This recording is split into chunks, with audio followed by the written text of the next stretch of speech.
ہمارے سخت نمائندے ہیں ساحل جوگی صاحب، اور ایک ہمارے پرانے بیورو چیف ہوا کرتے تھے وہاں پہ، امداد پھلپوٹو.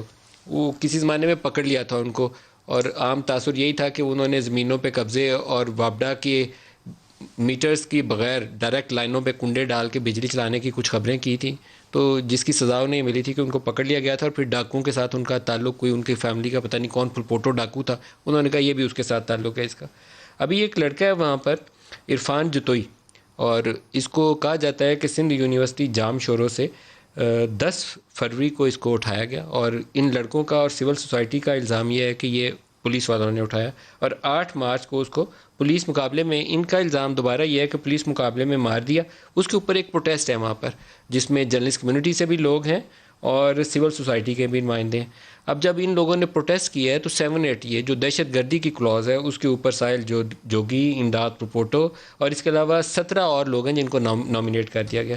اور نہ صرف 17 یہ لوگ ہیں جو پروٹیسٹ کر رہے تھے، بلکہ اس کے اندر عرفان جتوئی کے جو 2 بھائی ہیں، غلام نبی اور ساجد جتوئی، ان کو بھی کہا جاتا ہے کہ اسی کے اندر شامل کر دیا گیا. الزام کیا ہے کہ انہوں نے دھرنا دیا، روڈ بلاک کی، پولیس کے خلاف نعرے لگائے، تو اس کو ریاست کے خلاف اشتعال انگیزی اور 780 لگا دیا. تو اگر تو ایسے ہی ہے جیسے میں رپورٹ کر رہا ہوں، کیونکہ یہ ہمارے نمائندے جن سے میں نے انفارمیشن کلیکٹ کی ہے ان کے مطابق یہی گراؤنڈ ریالٹی ہے، تو پھر اس کے اوپر کچھ لوگوں کو سزا اور جزا کا عمل آگے بڑھنا چاہیے. مٹی پاؤ والا کام نہیں ہونا چاہیے. 780 از سم تھنگ. آپ کسی کو اس لیے پروٹیسٹ کر رہے ہیں کہ اسٹوڈنٹ ایک مارا گیا ہے، تو آپ 780 لگا رہے ہیں کہ ریاست کے خلاف اس نے اشتعال کر دیا. اگر کسی کو بچے کو ماریں گے تو وہ کیا کرے گا؟ آپ کو پھولوں کے ہار آ کے ڈالے گا، وہ آپ کو پتھر ہی مارے گا آگے سے. تو ساحل جوگی صاحب السلام علیکم. جی وعلیکم السلام ندیم مل صاحب. آپ نے کیا کام کیا جی ریاست کے خلاف؟ ریاست کے خلاف تو کوئی کام نہیں کیا، صرف اور صرف ہم نے کوریج کی ہے جو پولیس کے مبینہ مقابلے میں ہلاک ہوئے تھے سندھ یونیورسٹی کے طالب علم عرفان جتوئی، تو اس حوالے سے یہ 15 مارچ کو سول سوسائٹی کی جانب سے اور لوائقین کی جانب سے، خواتین بھی ان میں شامل تھی، بچوں سمیت وہ آئی ہوئی تھی، اور انہوں نے ایڈیشنل آئی جی آفس کے سامنے دھرنا دیا تھا. اور ان کا صرف اور صرف ایک ہی مطالبہ تھا کہ پولیس کے خلاف جو ہے وہ انکوائری بٹھائی جائے، عدالتی کمیشن بٹھائی جائے، کیونکہ ان کو یہ خدشات ہے کہ جعلی مقابلے میں انکاؤنٹر کیا گیا ہے. یہ عرفان جتوئی کون تھا؟ اس کا بتائیے، کہاں پڑھتا تھا یہ؟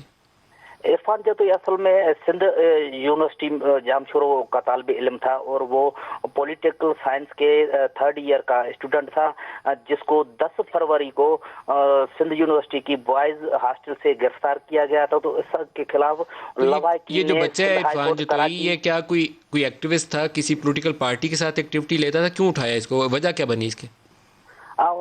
پولیس نے ان کو جیسے گرفتار کیا تو لواحقین نے احتجاج کا بھی سلسلہ شروع کیا، اور سندھ ہائی کورٹ سکھر ساحل اس کو اٹھایا کیوں پولیس نے جا کے؟ کوئی وجہ کیا بنی؟ کیا یہ کوئی ایکٹیوسٹ تھا، کوئی سماجی کارکن تھا، کوئی سیاسی ایکٹیویٹیز میں حصہ لیتا تھا، کسی جماعت سے منسلک تھا، کیا تھا یہ؟ پولیس کا بھی یہ کہنا ہے کہ جب 8 مارچ کو ان کو انکاؤنٹر کیا گیا تو پولیس کا یہ کہنا ہے کہ وہ مجرم تھا، اور اس پہ جو ہے 26 سے زائد کیسز بھی. تو وہ کیسز پہلے موجود تھے؟ اٹھائے جانے سے پہلے تھے کیسز؟